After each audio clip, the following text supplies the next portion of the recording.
இதில் இருக்கு.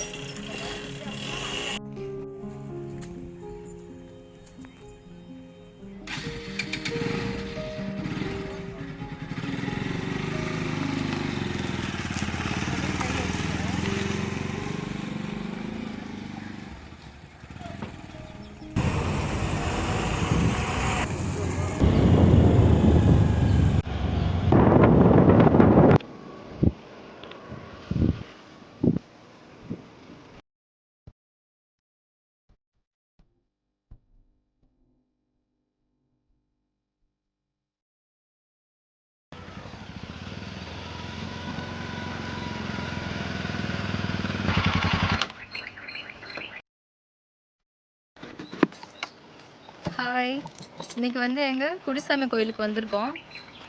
2 கோவில் இருக்குது. தலைப்புற ஃபஸ்ட்டு இந்த கோவிலுக்கு தான் வரணும். இங்கே சாமிக்கு சிலை இல்லாமல் நீங்கள் அதை பார்க்க போகிறீங்க. அதுக்கப்புறம் புதுசாக கோவில் கட்டி கும்பாபிஷேகம்லாம் பண்ணியிருக்காங்க. அந்த கோவிலுக்கு அடுத்து தான் பார்க்க போகிறோம். இது ரொம்ப ஊர் உள்ளே தள்ளி காட்டில் இருக்குது இந்த கோவில். ஏன்னா கருப்பு சாமினாலே காட்டில் தான் இருக்கும். இப்போ கோவிலுக்குள்ளே போய்க்கலாம் வாங்க.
ஒரு விளக்கு மாலை வாங்கிட்டு அஞ்சிச்சு தெரிஞ்சிருந்தா விளக்கு மாலை வாங்கிட்டு வந்துருக்காங்க.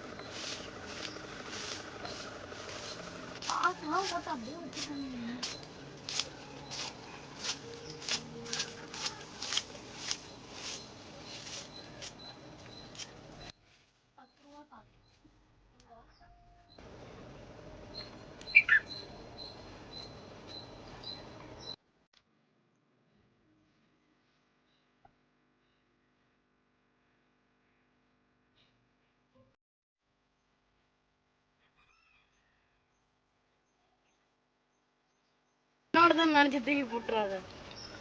ஹாய் ஃப்ரெண்ட்ஸ், இது நம்மளுடைய குலசாமி கோவில். இது எத்தனை கோவிலுக்கு போனாலும் இந்த குலசாமி கோவிலில் சாமி கும்பிட்றது மாதிரி எங்கேயும் ஒரு மன திருப்தி வர்றதில்ல.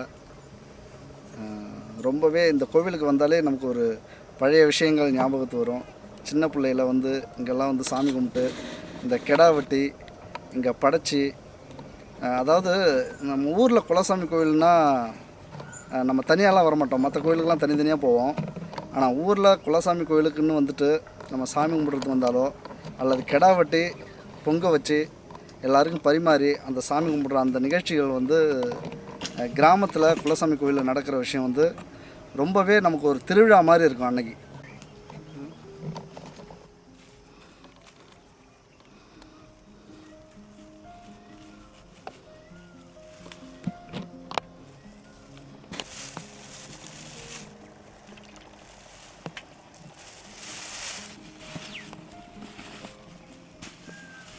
இப்போ வந்து இதுதாங்க எங்களுடைய குடிசாமி. ஃபஸ்ட்டு வந்து கோவில் வந்து எழுப்புறதுக்கு முன்னாடி இங்கே தான் வந்து எங்களுடைய மாமனார், அவங்களுக்கு அப்பா எல்லாரும் எங்களுடைய தலைமுறையே வந்து இங்கே தான் வந்து சாமி கும்பிடுவாங்க. ஸோ இன்றைக்கி வந்து நம்ம இந்த கோவிலுக்கு தான் ஃபஸ்ட்டு வந்திருக்கோம். எங்கள் இதில் வந்து நம்ம கருப்புசாமி கோயில் தனியாக கட்டியிருக்காங்க. அங்கே கட்டியிருந்தா கூட ஃபஸ்ட்டு இந்த கோவிலில் வந்து அடி எடுத்து வச்சுட்டு கெடா வெட்டுறதா இருந்தாலும் எது பண்ணுறதா இருந்தாலும் இங்கேயும் எல்லாம் பண்ணுவாங்க. இங்கே பண்ணிட்டு தான் அதுக்கப்புறம் அங்கே போய் எல்லாமே பண்ணுவாங்க.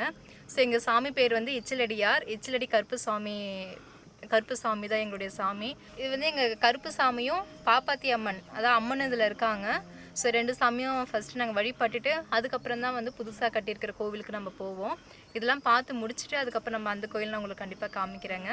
அந்த கோவிலை இப்போ தான் கும்பாபிஷேகம்லாம் பண்ணாங்க. ஒரு 8 மாதத்துக்கு முன்னாடி தான் பண்ணியிருந்தாங்க. ஸோ அப்போ வந்திருந்தோம், அந்த வீடியோலாம் எடுத்திருந்தேன். ஆனால் கொஞ்சம் மிஸ் ஆனதெல்லாம் போட முடியல. இப்போ வந்து நம்ம பூஜை பண்ணிக்கலாம். நாங்கள் வந்து பொங்கலாம் வைக்கலைங்க, ஏன்னா வேண்டுதல் நிறைய இருக்குது. அதனால் வேண்டுதல் கொஞ்சம் நிறைவேறினதுக்கப்புறமா கெடா வெட்டி பொங்க வைக்கிறதா வேண்டியிருக்கோம். இதுக்கு இடையில வந்து நான் மாவிளக்கும் இன்றைக்கி வந்து பழம் தேங்காய் இதை மட்டும் வச்சு நான் சாமி கும்பிட போகிறேன்.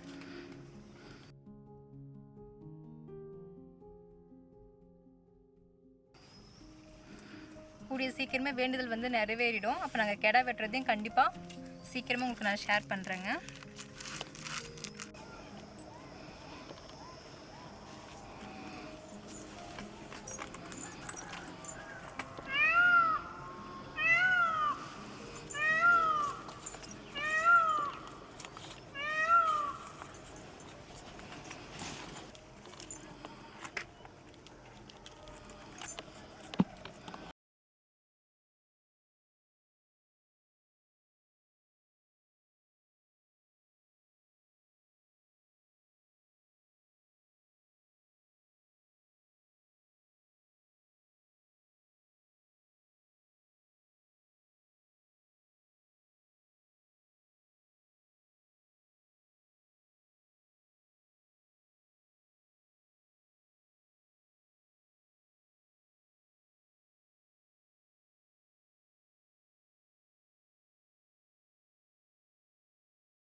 இப்போ வந்து நம்ம பூஜைலாம் பண்ணியாச்சுங்க சாமிக்கு. கொஞ்ச நேரம் ஒரு 10 நிமிஷம் உட்காந்து இருந்துட்டு நம்ம இன்னொரு கோயிலுக்கு போகலாம். எப்போதும் உடனே வந்து கிளம்பக்கூடாது. நம்ம உட்காந்து கொஞ்ச நேரம் ரிலாக்ஸ் பண்ணிட்டு தான் நம்ம வந்து கிளம்பணுமே. அதனால் ஒரு 10 நிமிஷம் உட்காந்து இருந்துட்டு கிளம்பிக்கலாம். நல்லபடியாக ஒரு திருப்தியாக இருக்குது மனசுக்கு. எத்தனை கோவிலுக்கு போனாலும் நம்ம குடிசாமி கோயிலுக்கு வந்த ஒரு திருப்தி வந்து எதுலேயுமே கிடைக்காது. அந்த ஒரு திருப்தி வந்து எங்களுக்கு அவ்வளோ ஒரு ஹாப்பியாக இருக்குது. இப்போ கோவிலுக்கு வந்து பூஜைலாம் பண்ணதும் இப்போ வந்து கொஞ்ச நேரம் உட்காந்துட்டு கிளம்பிக்கலாம்.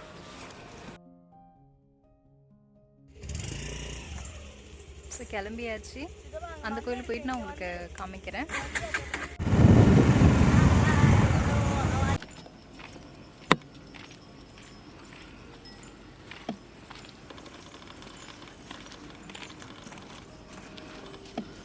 இது வந்து பல்சர் எங்கள் வீட்டுக்கார பைக்கு NS 200 பல்சர் NS 200. இந்த பைக் வந்து பார்க்கறதுக்கு தான் ஸ்டைலாக லுக்காக இருக்குது. ஆனால் உட்காரத்துக்குலாம் பின்னாடி உட்கார்றவங்க கதி அவ்வளோதான். கால் போட்டு வேணால் ஒரு ஆள் உட்காரலாமே தவிர ஒன் சைடில் உட்கார முடியாது. ஒரு ஸ்டாண்டு இல்லை, ஒன்றும் இல்லை. பாருங்கள், இது பேர் ஸ்டைலான பைக்காம். பைக்குங்கிறது நம்ம வசதிக்காக வாங்குறது, உட்காந்துட்டு போகணுங்கிறதுக்காக. ஆனால் இதில் வந்து உட்காரவே முடியாது. பின்னாடி தூக்கிக்கணும். முன்னாடி பாருங்கள் எப்படி இருக்குதுன்னு. இது ஒரு பைக்காம். இதுதான் சித்தி புது மாடல். கேட்டால் இது ஃபேஷனு ஸ்டைலிஷுங்கிறாங்க. என்ன பண்ணுறது? ஸோ இது வந்து என்னுடைய ஸ்கூட்டிங்க. வாங்கி ஒரு 6 மாதம் ஆகுது. இது ஆக்டிவா 125 BS6. இது BS6. ஸோ சூப்பர் மாடல் இது. நம்ம வந்து சைடில் வந்து இதில் பிடிச்சது என்னன்னா, நிறைய டைம் நான் ஏற்கனவே ஸ்கூட்டி வாங்கியிருக்கேன். ஸ்டாண்டு வந்து சரியாக நான் எப்போதுமே எடுக்க மாட்டேன். எடுக்காமல் நம்ம போயிட்டோன்னா போயிட்டே இருக்க வேண்டியதான். ஸ்டாண்டிங்கில் வந்து ஸ்டாண்டு இந்த மாதிரி இருந்தால் ஸ்கூட்டி வந்து ஸ்டார்ட் ஆகாது. அது ஸ்டாண்டு எடுத்தால் தான் ஸ்டார்ட் ஆகும். அதுமாரி நிறைய அட்வான்ஸ்டு மாடல் இருக்குது. இது எல்லாமே என்னோடய அக்கா பையன் வந்து ஒரு நாள் உங்களுக்கு ரிவ்யூ கொடுப்பான். அவனுக்கு தான் நிறையா தெரியும் இதில் நிறைய விஷயம். எனக்கு வந்து அவ்வளோவா என்னென்ன இருக்குலாம் தெரியாது. ஆனால் வாங்கியாச்சு. ஸோ நான் உங்களுக்கு வந்து ஒரு நாள் ஓட்டி காமிக்கிறேன். எனக்கு வந்து ஒரு ஆளாக நான் மட்டும்தான் ஓட்ட தெரியுமே தவிர பின்னாடி யாரையும் உட்கார வச்சுலாம் ஓட்டி பழகினது கிடையாது. அதனால் அவன் தான் ஃபுல்லாக வந்து ஓட்டிகிட்ருக்கான். நான் வந்து இந்த ஸ்கூட்டியில் என்னென்ன ஃபெசிலிட்டி இருக்குதுன்னு சொல்லிட்டு தனியாகவே ஒரு வீடியோ போடுறேங்க. ரொம்ப சூப்பரான ஒரு ஸ்கூட்டி, எனக்கு ரொம்ப பிடிச்சது. இப்போ வந்து நம்ம கோவிலுக்கு போயிடலாம். நம்ம கருப்பசாமி கோவிலுக்கு வந்து நம்ம இப்போ முன்னாடியே போகிறோம். மேலே பாருங்கள், நம்ம கம்பீரமாக இருக்கார் நம்ம சாமி.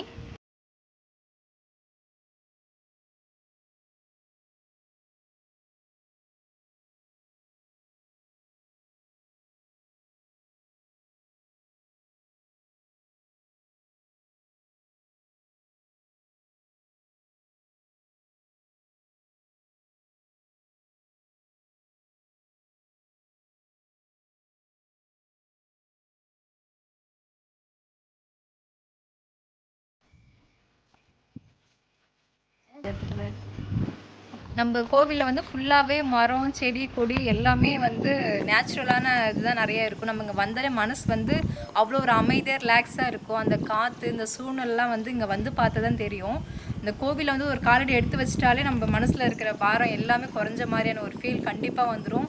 அவங்க குடிசாமி கோயிலுக்கு போனாலே கண்டிப்பாக அந்த ஃபீலிங் வந்து எல்லாருக்கும் இருக்குங்க. எப்படியாப்பட்ட மனபாரம் இருந்தால் கூட நம்ம கோவிலுக்கு வந்தால் சுத்தமாக காணாமல் போயிடும்.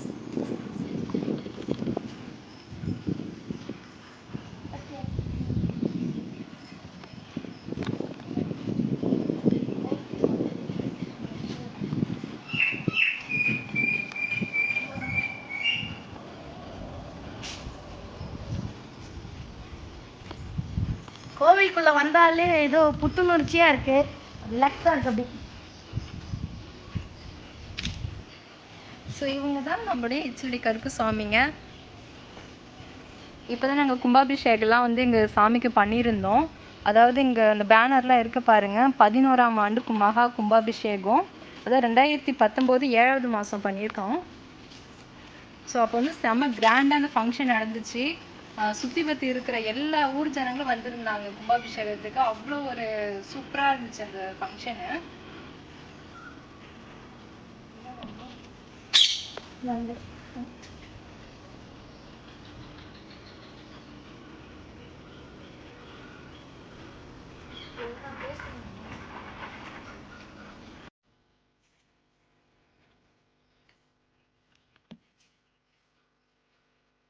இந்த குதிரை வந்து எங்கள் ஊர் சார்பாக வச்சதுங்க. இந்த இச்சலடி கருப்புசாமி கோவில் வந்து பார்த்தீங்கன்னா, எங்களுக்கு மட்டும் குலசாமி கிடையாது. ஸோ இது வந்து 10 ஊர் பேருக்கு வந்து இந்த கருப்புசாமி வந்து குலதெய்வமாக இருந்துட்டுருக்காரு. அதில் வந்து இந்த கோவில் வந்து பார்த்தீங்கன்னா, நம்ம ஏற்கனவே இப்போ அங்கே போனோம்னா, அந்த கோவில் மாதிரி இங்கே கல்லு கல்லா செடி, கொடி அந்த மாரி இந்த தரைலாம் இல்லாம மண் தரையில வந்து வெறும் கல்லு மாரி இருந்தது. இந்த கோவிலை எழுப்பும்போது அந்த 10 ஊர்க்காரங்கள்ட்டயும் உங்களால முடிஞ்சது ஏதாவது பண்ணுங்கன்னு சொல்லி இந்த கோவில் நிர்வாகம் வந்து கேட்டுக்கிட்டாங்க. அதனால எங்க ஊர் சார்பா அந்த குதிரையை வந்து நாங்க எல்லாம் சேர்ந்து ரெடி பண்ணி வச்சிருக்கோம். அதே மாதிரி 10 ஊர்க்காரங்களும் ஒன்னொன்னா ரெடி பண்ணி வச்சிருக்காங்க. அந்த மாதிரி பண்ணாதான் இன்னொரு குதிரையும் அதுக்கு மேல வந்து கருப்புசாமி இருக்கிற மாதிரி ஒரு சிலை இந்த மாதிரி ஒரு ஊர்க்காரங்க பண்ணி வச்சிருக்காங்க. அதே மாதிரி பக்கத்துல வந்து விநாயகர் இருக்காரு, அப்புறம் பாப்பத்தி அம்மன் தாய் இருக்காங்க. அந்த 10 ஊர்க்காரங்களும் ஆளுக்கு ஒன்று சிலையாவும் நிறைய பேர் வச்சுருக்காங்க, இந்த மாதிரி மண்டபமாகவும் அமைச்சு வச்சுருக்காங்க. ஸோ நம்ம இச்சலடி கருப்புசாமி வந்து 10 ஊருக்கு காவல் தெய்வங்க.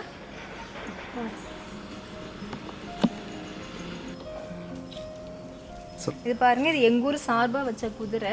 இதில் வந்து யார் யாரெல்லாம் இதில் சேர்ந்து பண்ணாங்களோ அவங்க பேர்லாம் இருக்குது. ஸோ அதில் கருணாநிதிங்கிறது தான் எங்கள் மாமனார் பேர். என்னப்பா? நாச்சியார்பேட்டையும் சவுறுக்காடும் சேர்ந்து பண்ண குதிரை தான் இது. இதில் வந்து இதில் இருக்கிறவங்க எல்லாம் சேர்ந்து தான் நம்ம வந்து இந்த குதிரையை வந்து நாங்கள் வச்சுருக்கோம்.